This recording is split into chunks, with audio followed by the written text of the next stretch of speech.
ہر 4 سال بعد امریکی شہری اپنے صدر کے لیے ووٹ ڈالتے ہیں۔ یہ ایک پیچیدہ طریقہ کار کی طرح لگ سکتا ہے۔ 50 ریاستوں میں سے ہر ایک اپنے انفرادی انتخابات کی نگرانی کرتی ہے اور ہر ریاست میں انتخابی حلقوں یا رائے شماری کے اضلاع کی کل تعداد ہر انتخاب میں بدل سکتی ہے۔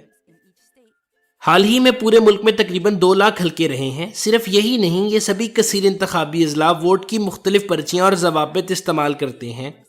تاہم چند چیزیں جو ان میں مشترک ہیں: رائے شماری کے ہر مقام پر کم از کم 2 انتخابی اہلکار ہوتے ہیں اور وہ یقینی بنانے کے لیے ایک دوسرے کی مدد کرتے ہیں کہ کوئی غلطی نہ ہو۔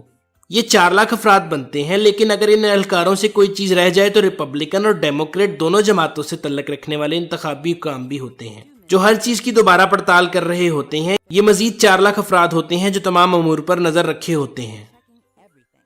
وہ مشینیں جو ووٹ گنتی ہیں دست اندازی کی مزاحم موریں لگی ہوئی ہوتی ہیں اور ہر جماعت سے تعلق رکھنے والے حکام ان کے استعمال سے قبل ان کا معائنہ کرتے ہیں۔